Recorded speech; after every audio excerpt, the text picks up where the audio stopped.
Moving on to the defensive line, still a lot of questions to be had. I think we have a picture of James Houston there, and we've talked about James Houston quite a bit on Twitter, John. We actually talked to James Houston in the locker room today, and man, really good dude, first off. Not that, no one else is not, but really solid dude.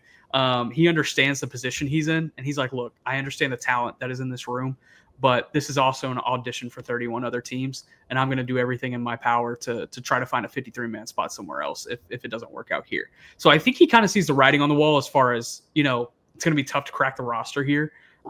John, you have been an advocate for finding a spot for him on the 53. If you do, who do you leave off? I mean, I haven't really gotten into the machinations of the 53-man roster to know who to leave off, who what. But I know you can find someone. I can guarantee you I can find a couple. I can find multiple. I can find a lot. That's a good one.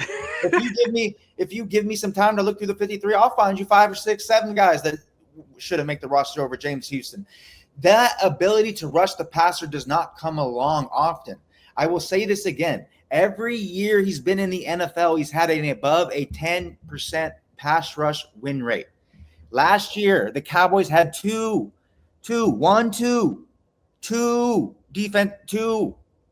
pass rushers have over a 10% pass rush win rate on at least 75 pass rush snaps. Micah Parsons and Osa Odighizuwa.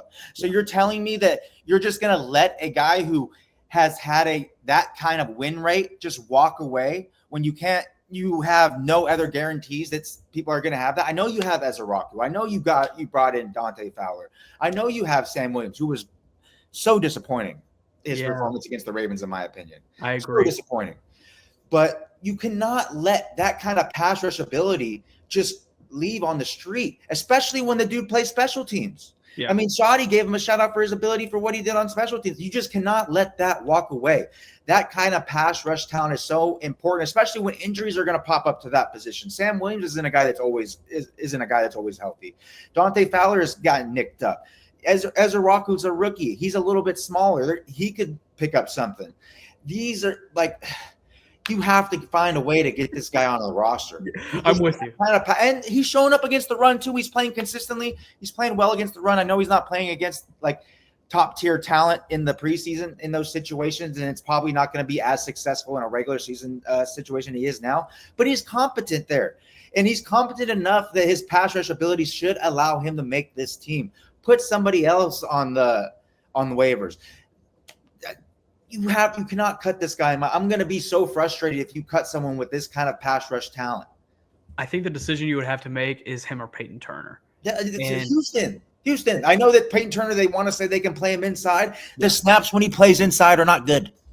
And when we see Marshawn Kneeland, I think he offers enough support in the run game to where, yeah, you're going to need a rotation guy to help in the run game too. Don't get me wrong. And that's probably where Peyton Turner would have factored in. But I think Solomon Thomas is athletic enough to where if you need to throw him on the end on a rundown, you can do that. And he's shown that at camp too. They've had sets where Solomon Thomas is lined up almost like as a 7, and he's been able to work it out as far as run game stuff goes. So, if that's the decision you have to make, I'm with you, John. I'd take James Houston over Peyton Turner. Turner's got the injury history anyway. It's just it's tough. And that's overall though, a quick sidebar when it comes to these bottom of the roster type of decisions. And I want to shift this to receiver really quick. I hear you guys when it comes to Trayshawn Holden. I hear you. There's not a spot for him on this roster, though. That's the reality of it. He's not a special teams player. That is what's going to be super tough for him. He's going to have to practice squad it for at least 1 year, figure out how to play special teams. Great receiver. And if it was just receiving ability alone, I am with you. He's probably a top 5, top 6 receiver on this team. But unfortunately, when you start talking about wide receiver 5, wide receiver 6, you have to have the special teams value. And he is not even touching the surface of what Jalen Brooks and or Ryan Flanoy bring to that category, which while we're here, right before we hopped on the show, Jonathan Mingo is going to be out roughly 4 weeks. That's the timeline I was given. 4 to 6 weeks is some of the other reported timelines. I think he starts the season on IR. So that gives you 1 extra receiver spot. I still don't think that's Trayshawn Holden. I think that's probably Ryan Flanoy. And, that's just a reality of special teams in the NFL when it comes to those bottom of the roster receivers.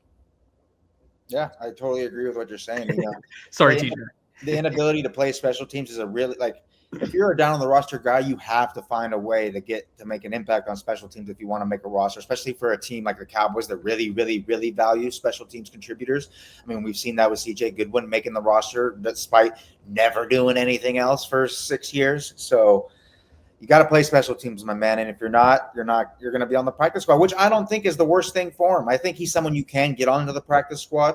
He wasn't drafted. I think he's going to one of those guys that will slide onto the practice squad. And when we're coming into camp next year, he'll be someone we're talking into that can he step up and become someone who's rosterable.